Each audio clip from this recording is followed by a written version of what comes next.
With inflation as one of the big thematics here for 2022, I read more and more about this word, pricing power, how important it is to find as an investor. But how do you actually define it, or how do you look for it? I think it's a very fluffy word, so can you make us a little bit more wise on that?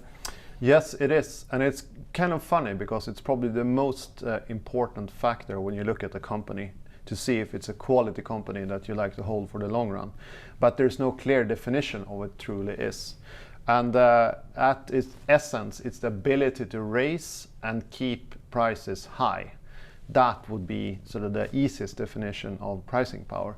But if you look beneath the surface, it's actually more if this company is taking a larger piece of the economy, if the products or services are deemed as critical or important. So that's why pricing power is so important. But I would say look for companies that can raise and maintain prices, because you see a lot of companies able to raise prices, but then they can't keep prices up, and that's not durable pricing power. And why is this so important in an inflationary environment?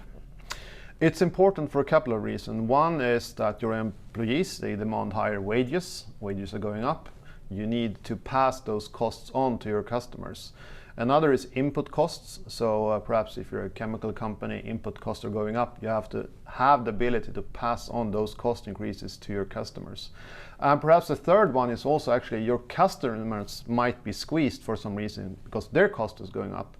So they might not be able to buy as much from you as in the past. But if you have true pricing power, if your products are deemed critical, then you can pass those costs on. And if you don't, your margins get squeezed. And that's obviously something that the stock market do not like. And now you talked about it, it's hard to define. Then let's talk a little bit, how do you spot it? Is there some specific about companies? Is there any figures you are looking at? Is there any sectors you are trying to spot those companies? Because if it's hard to define, I guess it's also hard to spot this really truly staying pricing power. Yeah, I would say there's a couple of things you can look for. It's high gross margins, it's increasing gross margins, and it's low volatility. So gross margins that stay at the same level or more or less at the same level or gradually increasing. That's a sign for pricing power. If you look at sectors or business models, it's actually pretty interesting because you can have pricing power in many different sectors. And if you think about some of the sort of occurrences where you actually might find yourself being willing to pay up for something in your normal life, there's a couple of interesting sectors. So one would be, for instance, my girlfriend lost the keys to our apartment a couple of weeks ago. She called the locksmith and he said it's pretty expensive, but I can be there in 40 minutes. That is pricing power. She would be willing to pay anything to have that locksmith come, change locks, give her new keys. That is pricing power. And that's actually a category called failure categories. If your car breaks down and you have to take your car to work, you're willing to pay up. It's a critical component. And those industries or business models, they have pricing power.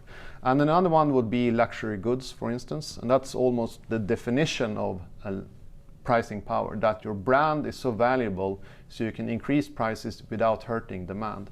And if you remember from business school, microeconomics 101, there's a good called the Veblen good, which actually means that if you increase prices, you increase demand, which is kind of not really intuitive because we supposedly buy less of something that's expensive. But if Hermès or Rolex, if they increase prices, those goods become more desirable and we want to buy more Rolex watches, for instance. That's one interesting category. And then also it's actually telling about industry structure. If you're the dominant player, you also can pass on costs.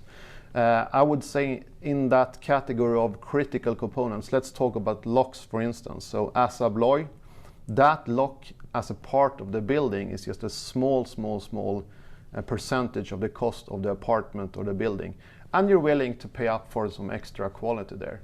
So Assa Abloy having a small critical component into that larger system can slowly increase prices. That is pricing power, for instance. And looking at, we are seeing technology shares get hammered a little bit because of maybe rising interest. But isn't there a two-part there? Because I guess they get more and more critical for our role in society. So how is the pricing power if you look at the technology sector, which actually gets sold off because of inflationary thematics? So is there a pricing power in that sector? Yeah, there is. And if you look at margins, so software is eating the world. So software is becoming more and more important. So Microsoft reported yesterday, and what's interesting about Microsoft is, let's say they turn off their systems and disappear tomorrow, we wouldn't be able to function. So it's super critical for our company, and I would say for the world, that Microsoft is around. And they have pricing power. So they're actually increasing pricing this year. And if you look at margins is around close to 70% gross margins for Microsoft.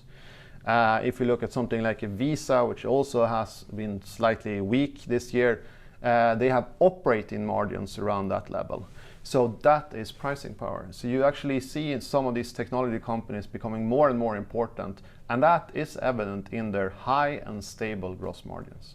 So you mentioned 3 companies here that really have showed that long-term stabilized pricing power. Can you mention a couple more so maybe people can get an idea on, it doesn't necessarily be in your portfolio, but just so you get an idea of what could I look for, what could I investigate looking back?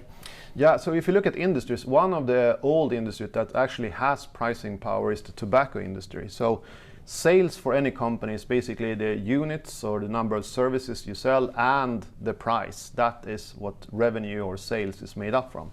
And the tobacco industry has been able to, despite that the units of cigarettes declining every year, they can increase prices. So that's an interesting category to look at.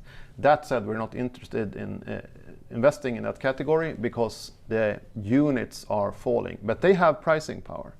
And then you can actually have some companies that historically have lowered prices, but they gain so much in units that they've been able to outperform. So for instance, TSMC that we own in Taiwan, historically they've been lowering prices, getting more volume. And if they have more volume, they can learn faster, defects are going down, and that means that margins are going up. And what's interesting about TSMC today is they can raise prices and still get the volumes. So that's something we really haven't seen. And then it's back to luxury goods, Louis Vuitton, for instance, the raising prices. And that's actually, I guess, one way, or perhaps the way of looking at the brand and see if it's valuable. Can they raise prices? Not all luxury goods companies can, but if they lower prices, the brand is dead. And then back to this sort of failure category, one really interesting small subgroup of companies is pest control, which means that if you have bugs in your home, you need to take care of it, and you need to take care of it now. So you're willing to pay up for that. We own Ecolab, and a small portion of their business is actually pest control. And there you also have pricing power. You really want to have this fixed now, no matter what the cost is. So those are some typical categories. And actually, pricing power is interesting because you can think about your own way of thinking about what's valuable, what you're willing to pay up for. If the car's broken, it needs to be fixed. You can't really keep it broken for 6 months. So that is pricing power. So it's interesting, it's fluffy, but it's also something people can relate to.